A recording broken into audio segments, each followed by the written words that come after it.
5 September 2025 लाड जवळगाव आणि आमचे मित्र राजेंद्र मराठे सर तर यांनी काय केलं होतं, एक शेतामध्ये विहीर खोदली आणि त्या विहिरीचा पाणी पूजनाचा कार्यक्रम या ठिकाणी ठेवलेला आहे. तर या ठिकाणी संपूर्ण शेतकरी जमलेत आणि ते खास करून कशामुळे जमलेत की त्यांचं म्हणणं आहे की आमच्या भागामध्ये सगळ्या महाराष्ट्रात पाऊस आहे, मराठवाड्यात पाऊस आहे, परभणी जिल्ह्यात पाऊस आहे आणि आमच्या भागामध्येच पाऊस नाही.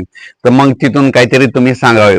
तर इथं जमलेल्या सर्व शेतकऱ्याचं तुम्हाला सांगतो, बालम टाकळी असो काही लाड जवळगाव असो का तुमचा बीड जिल्हा किंवा अहिल्यानगर, तुमच्या सर्व शेतकऱ्याला सांगू इच्छितो की तुम्हाला ना परतीचा पाऊस जोरात पडणार आहे. परतीच्या पावसामध्ये हे जे इथं या विहिरीच्या बाजूला तळ आहे त्याच्यामध्ये पाणी देखील येणार आहे.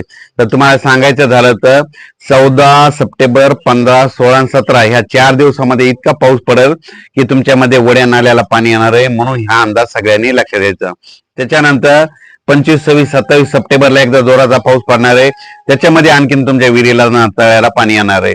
आणि त्याच्यानंतर 11 12 13 14 ऑक्टोबरला एकदा पाऊस येणार आहे आणि त्याच्यानंतर पाऊस नंतर निघून जाणार आहे. म्हणून हा अंदाज लक्षात द्यायचा. म्हणजे सांगायचं झालं तर तुमचं बालम टाकळी लाड जवळगाव समजा तुमच्या ह्या भागामध्ये म्हणजे आतापर्यंत काही भागामध्ये पाऊसच पडलेला नाही. तर हे परतीचा पाऊस तुम्हाला झोडपून काढणार आहे. म्हणून ही सर्वप्रथम अहिल्यानगर जिल्हा बीड जिल्ह्यातल्या शेतकऱ्यांनी अंदाज लक्षात द्यायचा. आणि सांगायचं झालं तर आजच आम्ही काय करणार होतं, ह्या व्हिडिओनं तिथून काय करणार आहे, महाराष्ट्रासाठी ज्या ज्या ठिकाणी पाऊस पडला नाही त्या ठिकाणी अंदाज देणार आहे. आणि सर्वप्रथम तुमच्यासाठी आनंदाची बातमी, 14 सप्टेंबर ते 18 सप्टेंबरच्या दरम्यान तुमच्या बीड जिल्हा अहिल्यानगर जिल्ह्यामध्ये खूप पाऊस पडणार आहे. म्हणून हे अंदाज लक्षात घ्यायचा. धन्यवाद.